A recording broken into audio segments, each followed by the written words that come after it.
Hey, everybody. Welcome. It's Dan Gingiss, customer experience speaker and coach. Welcome to another episode of the Experience Maker Show, where I talk to people who are making experiences at their organizations or teaching others how to do the same.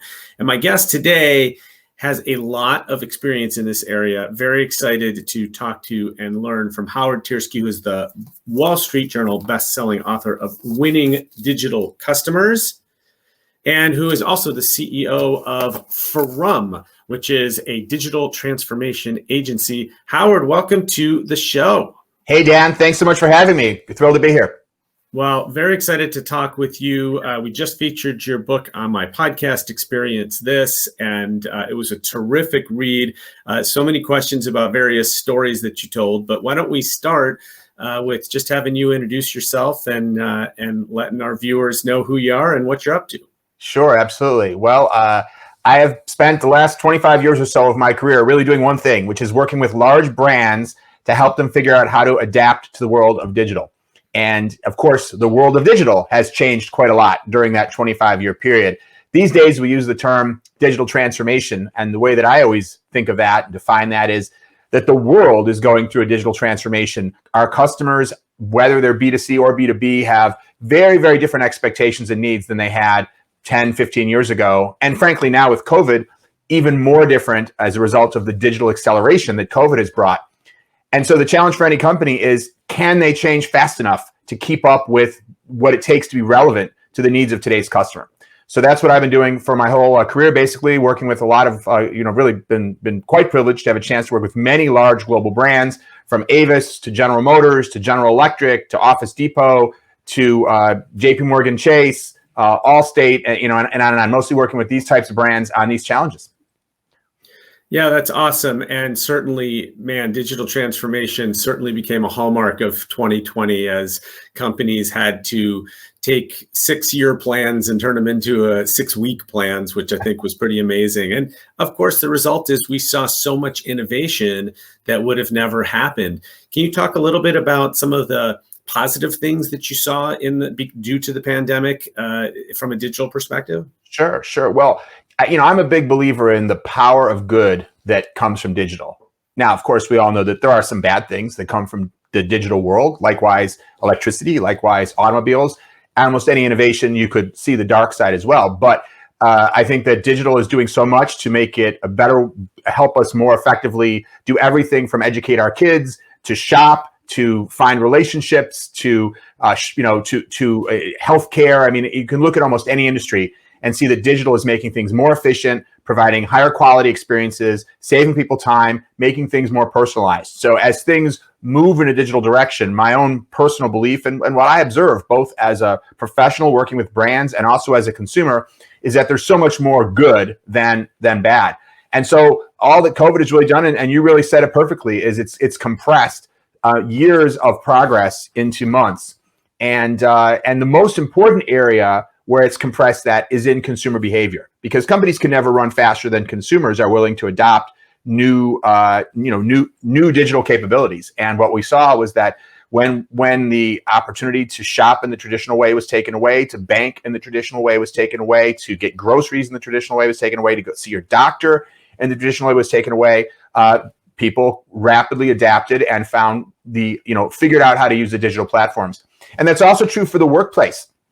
What we all discovered, so many years, my own business has been working virtually for many years. We have multiple offices around the world, but our team doesn't show up there every day. We work very virtually with our clients, with each other, and be in physical proximity when it makes sense. But many, many of the large brands that I work with have had very limited work from home policies. Maybe, okay, if you just had a baby for 3 months, they'll let you work from home, or it'll be a pilot 1 day a week. But all of a sudden, everybody had to embrace. And the reason was because companies were concerned that, could people really be effective working from home? Would we see this massive productivity decline? And in fact, what we saw when companies were forced to work remotely is, generally speaking, we saw productivity increase. We saw morale be positively affected. Now, of course, complicated by all the negative effects on morale of the world around us. But what I hear repeatedly from senior executives that they feel and that their teams are telling them is they never want to go back to the way things were, where they had to show up to the office 5 days a week, because what they've learned is that they can do their job just as effectively remotely or at least many, many jobs can be done that way. And there's so many upsides and advantages, both from a productivity perspective and also from a personal perspective. So we've broken through those barriers and resistance to change by being forced. And as a consequence, we're going to be farther ahead in terms of overall digital transformation. Yeah, absolutely. I mean, I've had some clients tell me that they're spending more time with their teams now than they ever did when they were in the same building, because we're forced to have more face-to-face meetings every day. I think productivity is definitely high. People are thrilled that they don't have to get in the car and commute or get on a train, or sometimes a car and a bus and a train. And so I think there's definite advantages there. There's advantages to companies who can now recruit from anywhere, and who don't have to rely only on the talent that's within a 20-mile radius of their home office. And I'd say if there's one industry I wouldn't want to be in right now, it's commercial real estate, because I think a lot of companies are going to start figuring out, hey, we could spend this money in lots of other ways, and we don't need so much space. So I think that's awesome. I also think that a lot of the digital enhancements that we've seen from a consumer perspective will stick around. Things like texting when orders are ready, or when the doctor's appointment is confirmed, or what have you, curbside pickup, and the communication that's included with that, the ability to book things online or on your mobile device. And I think that was coming all along. As we both said, it just was accelerated. I mean, I think about how many times, I know you've seen the same stats I have, how many times people pick up their phone every day. It's in the hundreds.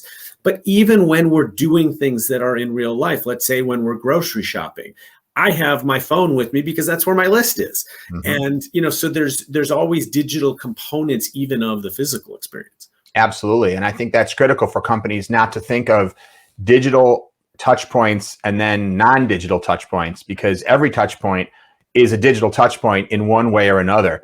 Even if it's your salesperson who's looking at a screen with a CRM system, or looking at an iPhone that's telling them the information about the customer's recent orders. Of course, the human component is great, but it needs to be digitally powered. And we're even seeing this in terms of the physical layout of stores. Taco Bell, for example, recently started remodeling and redesigning their quick service restaurants to have 2 drive-through lanes.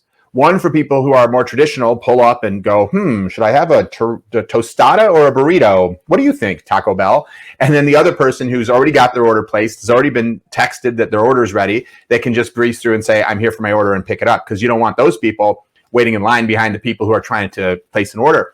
So it just shows you that, when it's one of the reasons why I called my book Winning Digital Customers. It's not about being digital. It's about winning the customer who has digital at the center of their lifestyle. Yes, thank you. There you go. Product shot. And so, that those people don't only want digital experiences. They don't want to go on a digital cruise. They don't want to buy a digital taco, but they're digital customers because digital is at the center, which means you need to think about when they go on a cruise, how do you make it easy for them to find their way around the ship like Royal Caribbean does? Or when they buy a taco, how do you make it easy for someone who's ordered digitally to not have to have the inconvenience of dealing with a line that's meant for people ordering traditionally? This came up the other day. We were talking about this on my podcast as well. So I always talk about how creating remarkable experiences can be your best marketing, because when we provide great experiences for our customers, they tell other people. And that, of course, is the most authentic marketing that we can have. So the other day, my daughter turned 13, and she wanted sushi for dinner. Thank you. She wanted sushi for dinner, and she wanted to try a new sushi restaurant. So, of course, we used digital to find a new sushi restaurant that we hadn't been to before. And we found one. But of course, how did we then decide that we wanted to go to this one? We looked at the reviews, right? We wanted to make sure that other people thought that it was a good place. And we ended up going. It was a little bit farther from my house than normal, but I went and picked up. And it was terrific, and it's now a place that we will continue to frequent. But the point here is, if there was no digital experience, if there was no way for me to learn about this restaurant or to read the reviews, I probably never end up going there, because it's a little bit farther from my house than I would like. So digital enables people to find us, to learn about us, and ultimately to give us their business. Absolutely. And you mentioned earlier the impact on commercial real estate, like I think you were referring to office space, but the same is true for retail commercial real estate, because all of a sudden the old adage of location, location, location being the most important thing starts to fall apart a little bit. I mean, of course, there's value in being on Rodeo Drive. There's value at being at, a major shopping mall that has foot traffic. But when more and more of those orders are coming in through the web, and then someone's just GPSing, okay, where do I go to get it? Or even more so, more of them are being delivered to the home. It matters less and less. The general area, of course, you need to be within a certain distance of your customer, but you don't necessarily need to be on the main street. You could be someplace a little more out of the way because you're not as much counting on foot traffic. And well, then that raises the value of commercial, like zoned areas that can have shops and stores and warehouses, but that aren't on the main drag. And it reduces the value of having that frontage right where people are walking by. Well, and also you've got a lot of new restaurants that are opening intentionally with no seating because they're takeout or delivery only, and that requires a much smaller footprint. Like you said, they can sort of be in the space facing the alley instead of the space facing the main drive. So yeah, definitely seeing changes there. I want to ask you, it's obviously impossible to talk about digital customer experience without talking about Amazon. And one of the things I think is so fascinating is Amazon is at once the most beloved brand and also often the most hated brand. And I'm interested in your thoughts about that dichotomy before I tell you mine on Amazon. But Amazon is obviously a leader in so many parts of the digital experience. Talk to me a little bit about sort of the Amazon effect on digital. Yeah. Well, you have to look at it separately in terms of the consumers, the customers of Amazon versus the suppliers of Amazon. And I think that's really where that love-hate occurs. Amazon has become one of the most loved brands in the world. And while I'm sure there are some customers out there that have some sort of nit to pick with Amazon, in the customer research that we do, customers almost always leverage Amazon as an example of outstanding customer experience. And, they made that one of their core, if not the most important core cultural and brand principle behind their company when they founded the company. And if you just look at something as simple as returns, Amazon makes it so easy to return a product. And now you can walk into any Kohl's without even needing the box and just hand them the product and show them your phone and get your money back with no cost, no return cost, no shipping charges. You'd think how many retailers prior to that were sitting around thinking, how can we make it easier for customers to return their products? No, they were thinking about how can we make it, certainly not investing in making it easier, right? Because after all, we'd rather customers not return their products. But Amazon has recognized, rightly so, that giving the customer a better overall experience is going to yield more business in the end. What they've done, totally independent of that, really. Well, actually, let me restate that. One of the other principles that Amazon has strove for from the very beginning is low prices.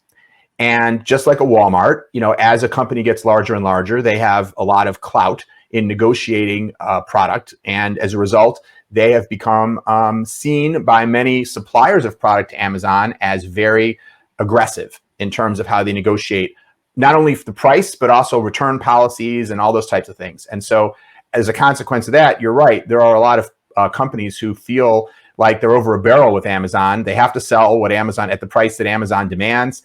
They can't really make any requests of Amazon because Amazon is so large that they just can't afford not to be there. And anytime you're that big of a player in an industry, you run the risk of being hated. And what Amazon does is try to maximize their shareholder return and their customer experience. These are their primary goals.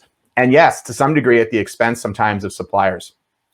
Well, I think one of the things that Amazon understands that a lot of retailers, and I'd even argue companies generally don't understand, is that there is a lifetime value to every customer. And sometimes we have to lose money on an individual transaction by allowing, they even sometimes do returnless returns, right? Where they refund your money and you don't even have to send the product back. Mm-hmm. Yeah. And that's because they're okay losing a few dollars on a transaction, knowing that it pays off in the long run. There's so many companies that have never understood that. They'd rather hold the line on their strict return policy because corporate says we can't accept a return on the 31st day. Yeah. Then look at, hey, what is this going to do to the overall customer relationship? And to me, that's why people are so loyal to Amazon. All right, I want to flip from Amazon now to a company that did not adapt to digital. And this was literally the moment in your book that just made my door drop. My door drop. How about my jaw drop? This made my jaw drop. Will you tell the story about you consulting with a little company called Blockbuster? Sure. Well, that's certainly a great example of a company that had the opportunity to go through a digital transformation and become what Netflix is today, or you could name other brands as well, like Hulu, et cetera. But obviously, Netflix is the largest one. The entertainment industry went through a transformation, which created massive new opportunity for someone to jump in. And at the time that transformation was beginning, Blockbuster was by far in the best position to take advantage of it because they had the brand that everybody knew. They had a presence in almost every town. And they even had great relationships with the studios that were producing content. So if they needed to go and say, hey, listen, we want to do some experimental streaming content, they had these strong relationships that they could go and encourage the studios to do something with them. So they really had all the assets, and Netflix really didn't have any strong assets when, if you rewind to a certain point in time. Rewind, I like that. Yeah, there you go. Nice pun there. Be kind, remind, right? I don't know what percentage of your audience will even know what that means, will indicate the age of your average audience member. Yeah. So I worked at the time for a large consulting company, and we were brought in to help with the strategy, the vision for sort of next generation of Blockbuster, and within a mindset and awareness that streaming to the home was going to become very important and possibly, ultimately replace the way that videos and at the time they were mainly focused on movies, but also episodic television series, things like that would be consumed, be delivered. And there were such super smart people at Blockbuster.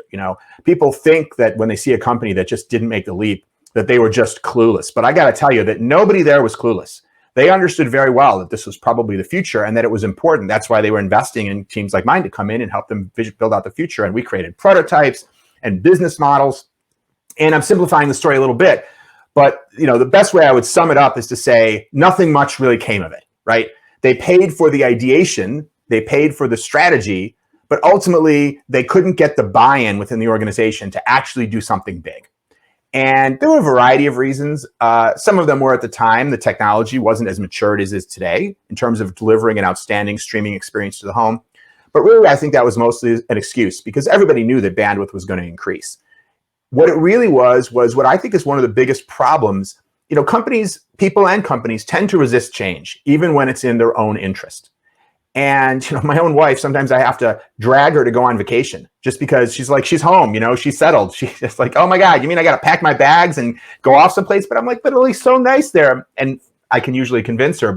And just when you think about that, it's like, even when you're going someplace better, the pain of having to deal with the change sometimes just makes it seem unappealing. And so very often people find excuses to not make the big change that they need to make. It's usually people are like, well, can't we just tweak a few things, adjust some small things around the edges? And so at Blockbuster, they ultimately decided really not to proceed with the kinds of visionary stuff that we were talking about there. And again, I'm simplifying the story a little bit. There was a change in the CEO and other things that I won't get into here. But some of the excuses I heard at the time, the number one excuse that I heard, and this might have been the thing that made your jaw drop, because I remember being in meetings and presenting about this, and it was cool. Everybody loved the vision. Everybody loved the idea of it. And we're certainly even willing to believe that customers would actually consume video this way.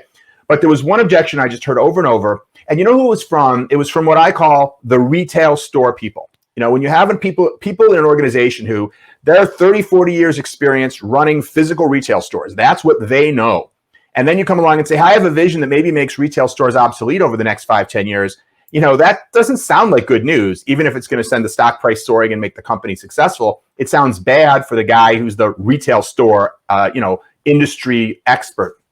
And what they would always say, I have to admit, in a bit of a condescending tone, is they would imply that myself and other people on my team didn't really understand their business. And we'd say, oh, okay, we'll explain. And they say, well, these days it's hard to make much of a profit on renting videos because they were no longer charging late fees because that was really annoying to the customer. And the just like what you were saying about Amazon, the studios had negotiated a lot of the cost of the rental wound up going to the studio, especially for new releases. So where they were really making money was on candy. Those big candy things and microwave popcorn buckets that you could take home and put in the microwave, because that had huge margin. And so they said, what you don't understand is that if we go to this home delivery model, how are we going to sell candy? And they would say, I heard this phrase so many times, you can't stream candy. And they were right. There was no way. I couldn't offer them a way to stream. I know in Willy Wonka and the Chocolate Factory, he actually shows streaming candy, but that has not been developed as a technology. And so it just goes to show you that when companies don't go down the right path, usually there's a reason, there's an argument, there's a rationale. And that was not the only part, but that was a part of Blockbuster's rationale for not doing what really needed to be done to take the company up in a direction which could have been, who knows what Blockbuster could have become, versus essentially, I think I heard that the last Blockbuster is like in Alaska or someplace, Oregon, I don't know. Yeah. And it's like they're the one remaining Blockbuster, So anyway, so that's my Blockbuster story. And, I consider it a huge failure. I consider it my own personal failure to persuade the folks there that they needed to take action. And it meant that for the rest of my career, what I learned from that was it's not enough to be right. It's not enough to have a great idea. You have to bring people along. You have to get the politics right, and you have to figure out how to motivate people. And it's not enough to motivate them to just have the reality be on your side, the reality that this is necessary for the company's survival. You'd think that would be enough, but it is not enough, not by a long shot. So one of the things I do in the book, and we probably don't have time for it here, but I talk about lots of different ways that people resist change within an organization and a variety of techniques to help get people on board. And you're never going to get everybody, but you don't need everybody. If we had everybody but one person, we probably would have been okay, but we didn't. There were a number of people we didn't have in the leadership team, the retail store people. So I think that's such a key thing. It's not enough to be great at understanding the customer experience and the customer need and the vision and the technology. That's all critical, but the politics and how to bring people along is perhaps the most important part. I'd rather bring people along of an idea that's 80% as good versus have the perfect idea, but too much resistance, because then nothing happens. Yeah. And I think to me, the learnings there were, first of all, the tunnel vision, right? And this happens a lot in siloed organizations. And the tunnel vision it's all about candy, and we can't solve the candy problem. I'm actually surprised that in Netflix's early days, when they were shipping DVDs out, that they didn't figure out a way to ship candy and popcorn with them, right? That could have been done. I agree that we haven't yet figured out how to stream candy. But the point there is, when you get this tunnel vision and you're so focused on one piece, it's like, you're not paying attention to the fact that the rest of the building's burning down around you. I think the other thing that you mentioned in the book that was, so yes, you caught the thing that was the most stunning to me, but the other thing that you mentioned that I thought was such a great call out is you said that the leadership team was so in love with the company that they already had. And that, I think, is also a very consistent feeling is, hey, we've built this great company. We're successful. Why do we need to make change? Let's not rock the boat. Everything's working. Shareholders are happy. Our bonuses are big, et cetera. And of course, the minute you become complacent is when somebody comes in and destroys your industry. And we saw it with Netflix. We saw it with Uber. We've seen it in we saw it with the iPhone, tons of different industries where the whole industry has gone away because they got too complacent. And I think that is the huge learning. And by the way, if we just can tie these conversations together, that's why I think Amazon is so good at what it does also. It's never complacent. It's always building. The Amazon Prime program, yeah, it's gone up in price 3 or 4 times, but the value that you get today that versus the value you got when they first launched it, where it was basically 2-day free shipping, that was it, is unbelievable. And even when they figured out the streaming part in Netflix too, it's not just about streaming other people's content. It's about creating your own content. And today, I find when I log on to Netflix, like 85% of the content's theirs. It's right. New shows, new movies that they're creating, and it's all great stuff. We have more content that we can watch today than it probably in the history of the world combined, before that. And so these are companies that are successful because it's not just about that they're pivoting. It's that they're never standing still and they're always trying to get better. It's why the iPhone continues to get better and better and better, because every time they release it, there's something that they've enhanced or improved. And I think that to me is the takeaway that any company can use to continue to get better. You don't have to be as good as Amazon, but you have to continue to work to get better than where you are today. Sure, absolutely. And look at a non-digitally born company like Federal Express. They've done a fantastic job of innovating and evolving. They don't get as much glory as a brand like Amazon, but they have evolved to keep pace with the needs of large companies like Amazon. And so they're doing better than ever. When you could have said, back 25 years ago, a lot of Federal Express's business was sending documents, right? Like you'd write a 1 or 2 page letter and you'd have to have something signed or whatever, and you put it in one of those FedEx envelopes. A huge percentage of what they were shipping around the world was just documents back and forth. And of course, email, fax was starting to eat into that, but not nearly as much because, fax is imperfect and it's not the greatest quality. And when you need a real signature, it's no good. So they were still doing plenty of business. But then remember those paper rolls where all the faxes would come out all rolled up, smelly, right? But with email and things like DocuSign, that part of Federal Express's business, obviously, if they were reliant on that, the way that Kodak remained reliant on digital and on film, Federal Express would have gone the way of Kodak. They wouldn't be able to sustain. But they saw where the opportunities were, and that digital was going to mean less documents, but more package delivery. And then they figured out what kind of systems and technology they need to put in place to be the preferred supplier of those kinds of logistics services to a lot of e-commerce businesses, and they thrived. And UPS really has done the same thing in many ways. So I make that point only to say sometimes we always hold up the Googles and the Facebooks and the Amazons, and those are great examples. But when I'm meeting with someone at a large sort of traditional Fortune 500 company, it can be discouraging because they feel like, well, yeah, those are the big digital companies. But I'm with, Chevron. We're not Facebook. It's like, you know what? Disney, Nike. There's plenty of examples. They're a minority, but there are plenty of examples that show that you can transform and you can change. You just have to find the path to overcome all those points of resistance. Totally agree. Well, Howard, I always like to say this is the fastest half an hour on the internet, and I can't believe we've already been talking for half an hour. I feel like we could do this for another several hours. But I want to promote your book one more time, Wall Street Journal best-selling book, Winning Digital Customers, The Antidote to Irrelevance. And I forgot to give that subtitle before, but man, irrelevance, that is the thing we should all be fearful of, no matter what industry we're in. Howard, thank you so much for taking the time today. Really appreciate it. Great talking to you. It was a fabulous book. I encourage everybody to check it out. And thanks for taking the time to share some wisdom with us. Pleasure. Thank you so much for having me. And thank you, everyone, for joining me as well, and every week on The Experience Maker. Usually at this point, I tell you who next week's guest is going to be. We may be having a little change in the schedule, so I'm going to keep that as a surprise because I don't entirely know yet. But trust me, there will be a guest next week and every week at noon Eastern on The Experience Maker Show. Check us out on Facebook, Twitter, and LinkedIn. I'm Dan Gingiss, customer experience speaker and coach. You can find me at theexperiencemaker.com. And thank you again for joining us. Have a great rest of the week and a terrific weekend.